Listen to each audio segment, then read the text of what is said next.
अस्सलाम dear students. आज हमारे फर्स्ट मॉडर्न ऐसे का थर्ड पार्ट जो है वो हम डिस्कस करने वाले हैं। It is the final one. और in the previous two lectures we have discussed about Liaquat Ali Khan's concept of freedom and his justifications for the creation of Pakistan.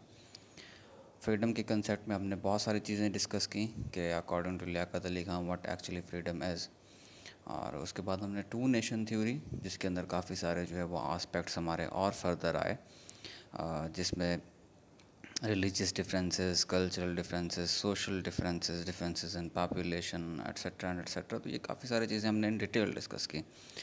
आज उसी ऐसे का हम लास्ट टॉपिक जो है वो डिस्कस करने वाले हैं। तो the first one is problems of the newly born state. कि आफ्टर द सेपरेशन ऑफ सब कॉन्टिनेंट, पर्टिकुलरली ब्रिटिश इंडिया, तो दो आपके पास सेपरेट जो है वो डोमिनियंस बन गई। एक रिपब्लिक ऑफ इंडिया और दूसरा आपके पास जो है वो पाकिस्तान बना। तो जब पाकिस्तान इनिशियली बना तो उसको क्या क्या प्रॉब्लम्स जो हैं वो उस वक्त फेस करनी पड़ी, क्या क्या प्रॉब्लम्स जो हैं वो एक न्यूली बॉर्न, एक नौज़ायदा ममलिकत को फेस करनी पड़ी। तो बैकवर्ड थी, no economic stability, no educational system, lack of material resources।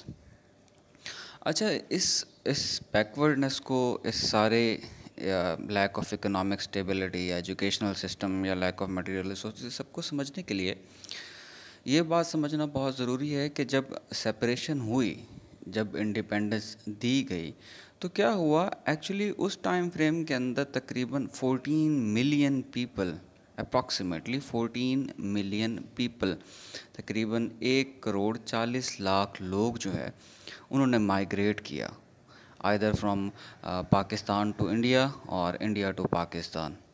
तो तकरीबन आपके पास 1.5 करोड़ लोग जो है वो हिजरत कर रहे हैं पाकिस्तान से इंडिया या इंडिया से पाकिस्तान की तरफ। और उसमें से भी 2 मिलियन, अप्रॉक्सीमेटली 2 मिलियन 20 लाख लोग जो है उनकी डेथ हो गई थी। अब इन ये 20 लाख लोगों की डेथ, इतनी अमवात की वजह क्या थी? बेसिकली कि वायलेंस।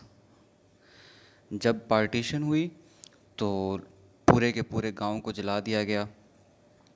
जो लोग माइग्रेट कर रहे थे पाकिस्तान से इंडिया की तरफ या इंडिया से पाकिस्तान की तरफ, तो क्या है, रिलीजियस वायलेंस बहुत ज़्यादा हुई। क्या वायलेंस हुई कि पूरे के पूरे जो है वो गांव को जला दिया गया। तकरीबन 75,000 औरतों के साथ रेप किया गया। पूरे के पूरी जो है वो ट्रेनों को आग लगा दी जाती थी, उनमें जितने भी मुसाफिर होते थे सबको ज़िबा कर दिया जाता था। बहुत सारी वायलेंस, छोटे छोटे बच्चों को मार दिया जाता था, औरतों के जो है वो फिगर्स को, मतलब कि उनके ब्रेस्ट काट लिए जाते थे। तो बहुत वायलेंस हुई। और जो एक share reserve bank of India ने, जो at the time of partition जो हमारे लिए शेयर आना था मनी का, इंडिया की तरफ से पैसे का, वो शेयर हमें ना मिला। तो उसकी वजह से क्या हुआ, एक तो हमारे पास रेफ्यूजीज़ तकरीबन एक एस्टीमेट के मुताबिक तकरीबन 72 लाख लोग, 7.2 मिलियन पीपल जो हैं वो पाकिस्तान के अंदर उन्होंने माइक आए।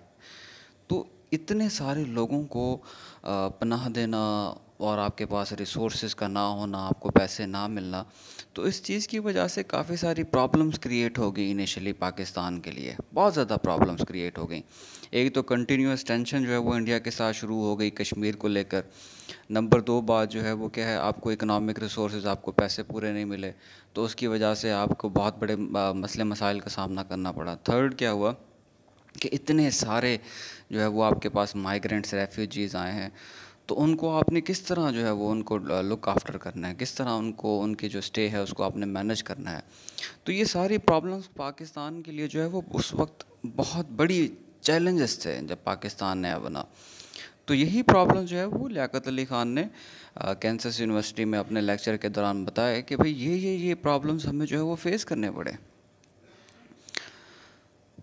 तो एक तो बैकवर्ड हो गया कि यहाँ पे कोई ख़ासी डेवलपमेंट नहीं थी, इकोनॉमिक स्टेबिलिटी नहीं थी, एजुकेशनल सिस्टम नहीं था। अच्छा, आज से तकरीबन 2-2.5 हज़ार साल पहले जो ग्रीक फ़िलासफ़र्स थे, चाहे प्लेटो हो, अरिस्टोटल हो, तो उन्होंने क्या कहा जी, आप चेंज किस तरह ला सकते हैं सोसाइटी के अंदर। सोसाइटी के अंदर ने कहा जी, चेंज आप एक ही तरीके से ला सकते हैं, और वो क्या है, एजुकेशन के थ्रू।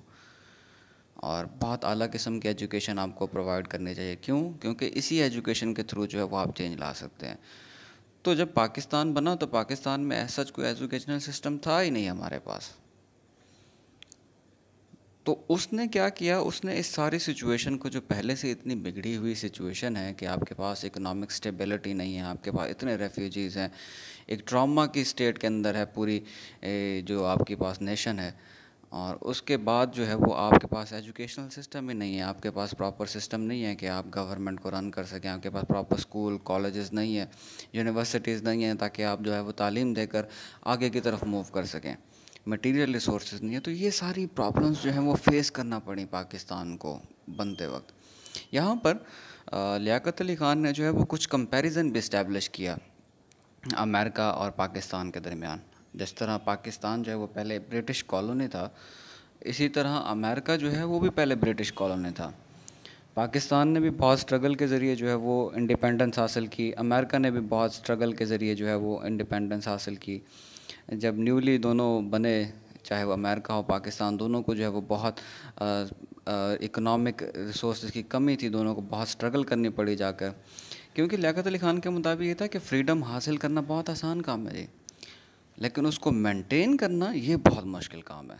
और उसको मेंटेन करना क्यों मुश्किल काम है? ये जो सारे पॉइंट्स आपके सामने बताए गए हैं कि बैकवर्ड, इकोनॉमिक स्टेबिलिटी ना होना, एजुकेशनल स्ट्रक्चर ना होना, मटेरियल रिसोर्सेज ना होना, यूनिटी ना होना, तो ये सारी चीज़ें जो है वो आपकी फ्रीडम को, और एक्सटर्नल प्रेशर अलग था कि जिस तरह पाकिस्तान के केस में मुसलसल टेंशन जो है वो बॉर्डर्स के ऊपर आप देख रहे हैं आज तक जो है वो एक मुसलसल टेंशन है बॉर्डर्स पर पाकिस्तान और इंडिया के दरमियान। तो इंडिया, अमेरिका जो है वो, उसको भी जो है वो इंडिपेंडेंस हासिल की, उसने भी ब्रिटिश राज से, पाकिस्तान ने भी हासिल की। अमेरिका जो है वो, उसको भी शुरू बहुत स्ट्रगल करना पड़ी, पाकिस्तान को भी करना पड़ी। और अमेरिका जो है उन्होंने बहुत कोशिश की कि वो पीस की तरफ जाएं, प्रोग्रेस की तरफ जाएं, और पाकिस्तान भी कहीं ना कहीं कोशिश, स्ट्रगल कर रहा है कि वो भी पीस की तरफ और प्रोग्रेस की तरफ जाए। अब नेक्स्ट पॉइंट जो है वो क्या था? Expectations from the modern world, western world. Modern world भी कह सकते हैं क्योंकि western world in a sense modern world है हमारे लिए। तो लियाकत अली ख़ान ने अपनी स्पीच के दौरान कहा, जी ये फ़लाँ एक्सपेक्टेशंस है हमारी मॉडर्न वर्ल्ड से, किस तरह जो मॉडर्न वर्ल्ड जो है वो हमारे लिए काम आ सकता है इस नौज़ादा मुमलिकत के लिए, ये और जो छोटे छोटे ममालिक हैं, जो बैकवर्ड कंट्रीज़ हैं उनके लिए। तो उन्होंने कहा जी जो वेस्टर्न वर्ल्ड है वो प्रमोट करे पीस को। Number 2, share their knowledge, skill and experience, and last but not the least promote balance of power. और इस बैलेंस ऑफ पावर से आप अल्टीमेटली क्या अचीव करते हैं? पीस अचीव करते हैं। तो पहला पॉइंट के पीस को प्रमोट करें। लियाकत अली ख़ान ने कहा जी जो वेस्टर्न वर्ल्ड है, जो मॉडर्न वर्ल्ड है, उनका काम ये है कि वो इस वक्त पूरी दुनिया के अंदर जो है वो पीस को प्रमोट करें। पीस को प्रमोट क्या करें कि जिस तरह डिस्प्यूट्स हैं उनको सेटल करवाए, जिस तरह पाकिस्तान और इंडिया के दरमियान डिस्प्यूट्स हैं, या दूसरे ममालिक के दरमियान जो नौज़ायदा ममलिकत थे या जो बैकवर्ड कंट्रीज़ हैं उनके दरमियान डिस्प्यूट्स हैं, उनको सॉल्व करवाए वेस्टर्न वर्ल्ड। और इस ज़रिए से क्या है कि हम पीस की तरफ जाएं, हम अमन की तरफ जाएं, और इस वायलेंस को, इस वॉर्स को, इन चीज़ों को ख़त्म करें। नंबर 2 क्या कि अपना जो नॉलेज है, बेसिकली साइंटिफिक नॉलेज, क्योंकि आप जो आप ये इस बात को इस तरह समझें कि जो वेस्टर्न वर्ल्ड है वो साइंटिफिक एडवांसमेंट की तरफ जा रहा था उस दौर में। उनकी टेक्नोलॉजी बहुत सुपीरियर थी इस एरिया की निस्बत, एशिया की निस्बत उनकी टेक्नोलॉजी उस वक्त बहुत सुपीरियर थी। तो क्या है कि लियाकत अली ख़ान ने कहा जी आप अपने नॉलेज के ज़रिए, अपने एक्सपीरियंस के ज़रिए, अपने स्किल के ज़रिए आप जो है वो क्या है हमारी मदद करें। ना सिर्फ हमारी मदद करें बल्कि जितने भी ये डेवलपिंग नेशंस हैं, जितने भी नेशंस जो है जिनको मुश्किलात का सामना है, उन सब की मदद करें। और तीसरा क्या कि आप balance of power. Balance of power का मतलब क्या है कि ताकत का तवाज़न।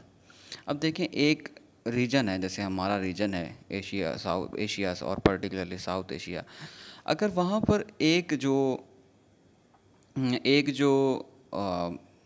नेशन है उसके पास ज़्यादा पावर होगी और दूसरी के पास कम पावर होगी, तो उसका क्या नतीजा निकलेगा? उसका नतीजा यही निकलेगा कि जो दूसरी नेशन होगी वो भी पावर के हसूल की तरफ जाएगी, वो चाहेगी कि मैं भी उतनी पावर गेन करूँ ताकि मुझे उसका खौफ ना रहे। तो क्या है, दोनों जो है आपस में जो है वो इसी स्ट्रगल में लगे रहेंगे और पावर ज़्यादा से ज़्यादा मेंटेन करने की कोशिश करते रहेंगे, और इससे क्या होगा कि मुसलसल टेंशन रहेगी। आप पाकिस्तान और इंडिया का केस देख लें आप, कि अब रीजन के अंदर इंडिया ज़्यादा स्ट्रांग बनने की कोशिश करता है, वो जो है वो आर्म्ड पावर को गेन करने की कोशिश करता है, तो पाकिस्तान को भी क्या है उसी काउंटर नैरेटिव के लिए, उसी जो है उसके लिए उसको भी जो है वो आर्मी रिसोर्सेज की तरफ जाना पड़ता है, वॉर के रिसोर्सेज की तरफ जाना पड़ता है, और उसको ज़्यादा से ज़्यादा पावर गेन करने की कोशिश करता है। नतीजा क्या निकलता है कि इंडिया और पाकिस्तान दोनों जो है वो क्या है एक रेस में लगे हुए हैं पावर को गेन करने के लिए। तो यहाँ पर क्या है बेसिकली इम्बैलेंस ऑफ पावर है, और यही इम्बैलेंस ऑफ पावर क्या है कॉन्फ्लिक्ट की तरफ लेके जाता है। तो लियाकत अली खान ने कहा कि जो वेस्टर्न वर्ल्ड है वो बैलेंस ऑफ पावर किसी ना किसी तरीके से प्रमोट करे, कि ये जो पावर का स्ट्रक्चर है ये मुतवाज़न हो, किसी को किसी का खौफ ना हो। तो इस ज़रिए से क्या है हम पीस हासिल कर सकते हैं। और जो ये था आपकी हमारी डिस्कशन इस पूरे एसे को लेकर। यहाँ पर हमारा जो Pakistan and the modern world जो एसे है वो हमारा ख़त्म होता है। अब कुछ क्वेश्चंस हैं इस एसे के अंदर में। तो first one is concept of freedom, two nation theory second one, and the third one is expectations from the western world. तो ये तीन क्वेश्चंस जो हैं वो इस मॉडर्न एसे से बहुत ज़्यादा इंपॉर्टेंट है, और मोस्टली जो है वो इन्हीं तीन क्वेश्चंस को जो है वो टैकल किया जाता है इन दी एग्जामिनेशन। तो आपने जो है क्या है इसमें से सिर्फ इन तीन क्वेश्चन को जो है वो डिस्कस करना है इन डिटेल, इन डेप्थ, इनकी आपने एनालिसिस करना है, इनको स्टडी करना है। तो अगेन मैं रिपीट कर देता हूँ कि कौन कौन से क्वेश्चन हैं। Question about the concept of freedom, किसका concept of freedom? Liaquat Ali Khan का concept of freedom. Liaquat Ali Khan concept of two nation theory, कि दो नेशन थ्योरी जो है वो लियाकत अली खान के मुताबिक क्या थी, और तीसरा क्या कि वेस्टर्न वर्ल्ड से जो है वो क्या एक्सपेक्टेशंस है। अच्छा, ये जो तीसरा क्वेश्चन आप टैकल करेंगे expectations from the western world, इसमें आपने सबसे पहले प्रॉब्लम्स भी जो है वो डिस्कस करनी है न्यूली बॉर्न स्टेट की। देखिए ना, आप अपनी प्रॉब्लम्स बताएंगे तभी आप बताएंगे ना जी कि अब आपकी क्या तवक्कुआत हैं वेस्टर्न वर्ल्ड से या मॉडर्न वर्ल्ड से, कि वो किस तरह आपकी इस सिचुएशन के अंदर मदद करें। तो जब आप एक्सपेक्टेशंस का क्वेश्चन करेंगे तो उसमें आप जो है वो न्यूली बॉर्न स्टेट की जो प्रॉब्लम्स थी वो भी जो है वो आप बताएंगे, और साथ साथ जो एक्सपेक्टेशंस थी लियाकत अली ख़ान की वो भी जो है वो आप उसके अंदर डिस्कस करेंगे। और यहाँ पर आपका जो है वो फर्स्ट ऐसे कंप्लीट होता है। इंशाल्लाह नेक्स्ट लेक्चर में आप लोगों से मुलाकात होगी। थैंक यू, अल्लाह हाफ़िज़।